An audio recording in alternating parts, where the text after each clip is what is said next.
नमस्कार, मैं रचना शर्मा। चढ़ती कला टाइम टीवी देख रहे सभी दर्शकों का स्वागत करती हूं। आप देख रहे हैं हरियाणा के विशेष समाचार। हरियाणा में सिविल इंजीनियरिंग क्षेत्र में ट्रेनिंग देकर युवाओं को नए ठेकेदार बनाया जाएगा। इतना ही नहीं, 1 साल तक 3 लाख रुपए तक का बिना गारंटी का लोन भी मुहैया कराया जाएगा। अगर यह युवा अपने गांव और क्षेत्र में 25 लाख रुपए तक का कार्य करते हैं तो कोई गारंटी नहीं ली जाएगी। मुख्यमंत्री मनोहर लाल ने कहा कि 60,000 अंत्योदय परिवारों के युवाओं को रोजगार दिया जाएगा। 7500 वन मित्र, 15,000 अनुबंधित कर्मचारी, 10,000 ट्रेड वर्कर फैक्ट्री में, 15,000 सिविल इंजीनियरिंग के ठेकेदार और 7500 अटल सेवा केंद्र के ऑपरेटर भर्ती किए जाएंगे। सीएम ने बताया कि 1,10,000 नौकरी अभी तक मौजूदा सरकार में दी गई है। 60,000 नौकरियां जल्दी प्रदेश के युवाओं को मिशन मेरिट के आधार पर दी जाएंगी। बहुत लोग उसमें अपने गांव के शहर के काम बताते हैं। काम हमारे पास बहुत डिमांड आ गई है, पैसे की कमी नहीं है। काम करने के लिए जितने कॉन्ट्रैक्टर चाहिए, जितने ठेकेदार चाहिए छोटे बड़े काम करने के लिए, अब वो नहीं है। तो हमने एक योजना बनाई है मित्रों कि हम इस आने वाले समय में, क्योंकि कुछ प्रदेश कर चुके हैं इसको, इसलिए मैं कह रहा हूं कि हमारे जो सिविल इंजीनियरिंग के बच्चे हैं, चाहे वो डिप्लोमा होल्डर हैं, चाहे डिग्री होल्डर हैं, उनको ट्रेनिंग दे करके और 15,000 नए युवकों को हम छोटे ठेकेदार बनाएंगे जो प्रारंभ करेंगे। और उसमें सबसे बड़ी सुविधा, एक तो उनकी ट्रेनिंग मुफ्त कराएंगे और दूसरा उनकी 1 साल के लिए 3 लाख रुपए का लोन बिना गारंटी के दिलाएंगे। उनको गारंटी नहीं लेनी पड़ेगी ताकि नए लोग आगे आए। 25 लाख रुपए तक का काम अगर उन्होंने अपने गांव में, शहर में छोटा बड़ा करना है तो उसके लिए किसी प्रकार की कोई रजिस्ट्रेशन अथवा कोई गारंटी वो नहीं चाहिए। वो गारंटी सरकार देगी। हमारे युवकों को आगे बढ़ना चाहिए। सरकारी नौकरियां भरपूर दे रहे हैं जैसा मैंने बताया, लेकिन साथ साथ कुछ अपने काम करने वाले युवक आगे आए, अथवा कुछ जो कॉन्ट्रैक्चुअल काम होते हैं, तो उन ऐसे कॉन्ट्रैक्चुअल कामों के लिए अगर आगे आए तो ऐसे जो काम हैं, अनुबंधित काम, उनके लिए भी हमने रास्ता खोला है। हमको पता है HKRN नाम से एक पोर्टल बनाया है, ट्रांसपेरेंट है।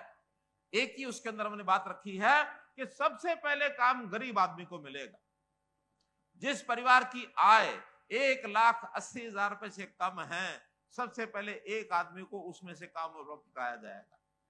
चाहे HKRN हो अथवा कोई और प्राइवेट काम करने के लिए जाता हो, हम सबसे पहले चाहेंगे कि हर परिवार जिसमें एक आदमी काम करने वाला है, 15,000 के आसपास उसकी अगर महीने की आमदन हो जाती है, 1,80,000 से ऊपर हो जाए, BPL से ऊपर उठ जाए, ये हमारा लक्ष्य है। तो इस नाते से आज मैं एक मिशन 60,000 इसकी घोषणा कर रहा हूं।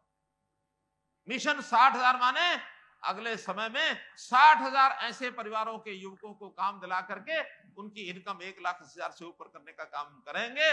और 60,000 का विस्तार से मैं आपको बता रहा हूं मित्रों, 7,500 ऐसे युवक हमने हिसाब लगा लिया है, इनको बनाएंगे वन मित्र। अर्थात फॉरेस्ट डिपार्टमेंट में उनके काम दिया जाएगा नए पौधे लगाना, उस पौधे को सुरक्षित रखना, उसकी रक्षा करना, उस पौधे को 3 साल तक, जैसे एक मां अपने बेटे को एक प्रकार से सुरक्षा करती है, उसको पालती पोसती है, ऐसे उस पौधे को पालना पोसना इस युवक का काम होगा 3 साल में। और वो एक बार बड़ा हो जाता है पौधा, फिर उसके बाद वो मरता नहीं है। पौधा जो अपना जीव पकड़ लेता है। हमारा वन विभाग की कमी उसको दूर करने के लिए 7,500 युवकों को ये काम दिलाएंगे, जिनकी आमदन 14-15,000 रुपए महीने की हो जाएगी। मुख्यमंत्री मनोहर लाल ने कहा कि राज्य सरकार किसान हितैषी सरकार है और किसान और कृषि हमारी नीतियों के सदैव केंद्रीय बिंदु रहे हैं। किसानों के लिए हमारी सरकार ने निरंतर कल्याणकारी योजनाएं चलाई हैं, जिनका लाभ उन्हें मिल रहा है। हमारी सरकार किसानों के हित में निर्णय लेती है, जबकि कांग्रेस ने हमेशा किसानों को कमजोर करने का काम किया है और उन्हें हमेशा गुमराह कर उनका अहित किया है। उन्होंने कहा कि किसानों को जागरूक होकर आगे बढ़ना सीखना चाहिए। जो लोग किसानों के साथ राजनीति करते हैं उनको पहचानना चाहिए, ऐसे लोगों से सावधान रहना चाहिए। ऐसे लोग जो हर जगह जाकर किसानों का नाम लेकर धरना देते हैं, रास्ते रोकते हैं, इनसे सावधान रहना चाहिए। मुख्यमंत्री ने कहा कि हमारी सरकार ने किसानों के कल्याण के लिए नेक कार्य किए हैं। अभी तक के 9 साल के दौरान राज्य सरकार ने भिवानी जिले में विकासात्मक कार्यों के लिए 13,800 करोड़ रुपए मंजूर किए, जिनमें से 10,400 करोड़ रुपए खर्च किए जा चुके हैं और शेष परियोजनाएं पाइपलाइन में हैं। मैं तो विकास की अगर बात करता हूं तो विकास के नाते आज जैसा कुछ उद्घाटन और शिलान्यास किए हैं, इसके अंदर 112 करोड़ के शिलान्यास और उद्घाटन आज किए हैं। सारे इसी विधानसभा क्षेत्र के हैं। और अगर मैं पूरे 9 साल का आपको हिसाब बताता हूं तो मुझे जो आंकड़ा बताया गया है, भिवानी जिले के अंदर हमने 13,800 करोड़ रुपया मंजूर किया, जिसमें से 10,400 करोड़ रुपया लग चुका है, बाकी सब पाइपलाइन में है।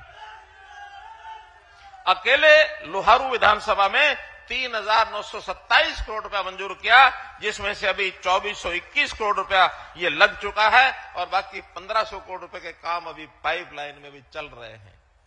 चाहे वो किसानी का विषय हो, चाहे वो पानी का विषय हो, चाहे सड़कों का विषय हो, चाहे गांव की और सारी बातों का विषय हो।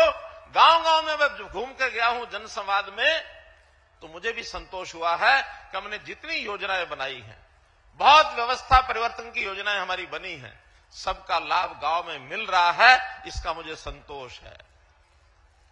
हमने बुजुर्गों की पेंशन, ये कहा किसी बुजुर्ग को अब किसी दफ्तर में दरखास्त लेकर के कोई दस्तावेज नहीं बनवाना पड़ेगा, सरकारी अधिकारी घर में आएगा, साइन करा के ले जाएगा, ऑटोमेटिकली अगले महीने आपको पेंशन मिल जाएगी। ऑटोमेटिक पेंशन 60 साल के बाद शुरू हुई कि नहीं हुई है।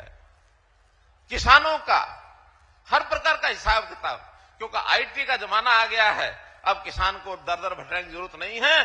किसान ने क्या बोया है, केवल मेरी फसल मेरा ब्यौरा पोर्टल पर जाके चढ़ा दे, चढ़ाने के बाद उसकी बिक्री की व्यवस्था सरकार करेगी और सरकार अगर जब खरीद लेती है तो उसका पैसा सीधा उसके खाते में जाएगा। कोई समय था हम आड़त की दुकान पर बेच के आते थे, सरकार को भी बेचते थे, तो पैसा सीधा किसान को नहीं मिलता था, वो पैसा आड़त के पास जाता था, फिर किसान उसके पीछे पीछे घूमता है। आज स्थिति उल्टी हो गई है। आज हमारे दुकानदार भाई वो आकर के किसान को पूछते हैं, भाई मुझे कुछ 10-20 लाख रुपया चाहिए, आपके खाते में है तो मुझे दे दे। आज उल्टा काम हुआ कि नहीं? आज किसानों के खातों में पैसे आते कि नहीं है? अच्छा, जो किसान यहां बैठे हैं, बिक्री का पैसा उनके खाते में आया है, ऐसे कौन कौन है? हाथ खड़े करके बताओ। सब लोगों का पता। अब ये उल्टा विषय इसलिए करना पड़ा कि किसान की आमदन बढ़नी चाहिए। किसान पहली बार लखपति करोड़पति हो गए हैं, अनाज बेचते हैं, सीधा पैसा आता है। अब हमने नए सिस्टम में क्या, खाद यानी हमारा जो यूरिया है, यूरिया का छिड़काव इस इलाके में कितना उपयोग होता होगा कितना नहीं, लेकिन जो नहरी इलाका है उसमें तो खूब उपयोग होता है। पहले पीठ के ऊपर लेकर के हम मशीन से चलाते रहते थे, फुहारा डालते रहते थे। आज हमारे जेपी दलाल जी ने यत्न करके ये कहा कि ड्रोन उड़ाओ और ड्रोन से और हम जो नैनो यूरिया वहां छिड़केंगे। ये छिड़कने का काम बहुत ज्यादा तो नहीं, लेकिन एक 15% किसान करने लग गए हैं इसको। 15% किसान अब किसी को पीठ के ऊपर अपना डब्बा रख करके और वो पंप नहीं मारने पड़ते। अब तो एक ड्रोन के अंदर दवाई डाल देते हैं और हाथ में कंट्रोल रख करके और ड्रोन चलाया जाता है। और प्रधानमंत्री जी ने कहा कि ये काम तो खेतों में जो हमारी बहनें काम करने लगी जाती है ना, आसानी से उनको थोड़ा सिखा दोगे तो आज तो बच्चे भी उसका कंट्रोल हाथ में रख करके बटन और ड्रोन को चला लेती हैं, हमारी बहनें भी चलाएगी। तो उसका नाम भी नमो ड्रोन दीदी, तुम्हारी बहन, हाँ, जिसको छोटा हेलीकॉप्टर कहे। अब ये आज के जमाने की चीजें हैं। तो मित्रों, कई ऐसे विषय हैं जिसकी आज मैं चिंता इसलिए नहीं कर रहा, ना आपको ज्यादा समय ले रहा। मैं तो इतना ही बताना चाहूंगा कि पिछले 5-7 दिन में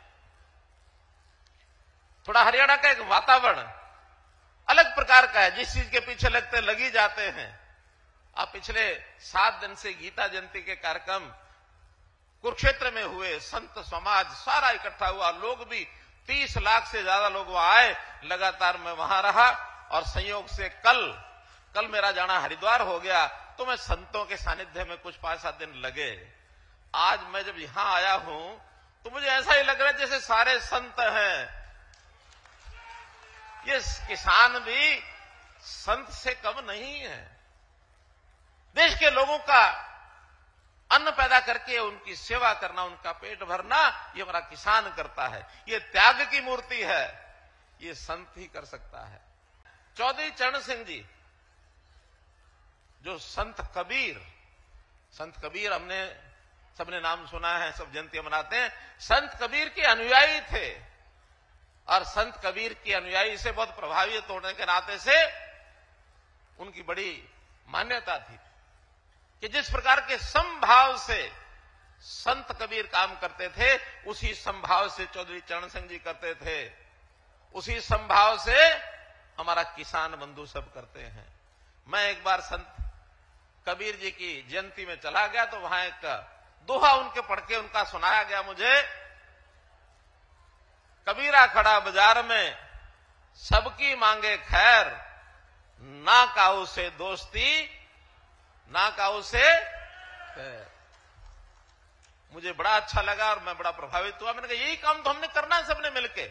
और उसी दिन मैंने तय किया कि मेरा जो आवास चंडीगढ़ में होगा उसका नाम भी आज से संत कबीर कुटीर रहेगा। उस दिन बोर्ड लगवा दिया जाके।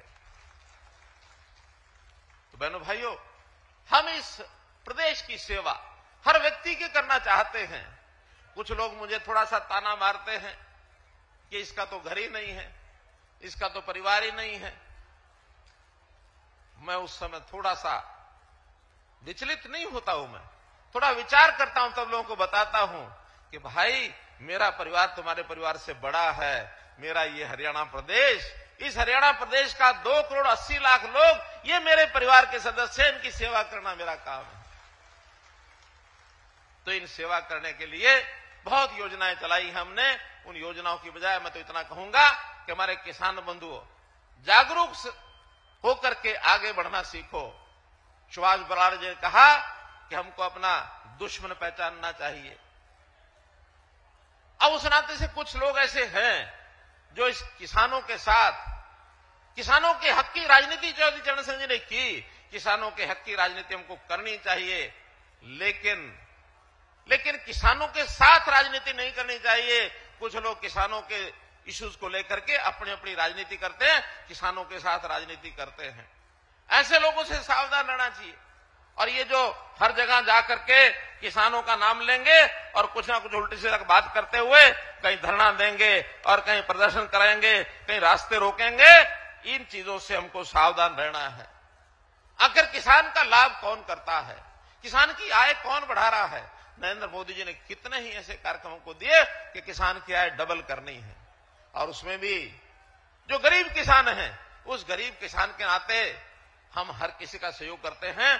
किसान का बेटा ये कैसे उद्योग में चला जाए, कैसे ये हमारे छोटे छोटे काम है उनको आगे बढ़ाते हुए किस प्रकार से टमाटर का और जो रेसिपी है वो बनाना ही सीख ले, किस प्रकार से अचार बनाना है सीख ले, ताकि मार्केट में जाकर के बेचना शुरू करे।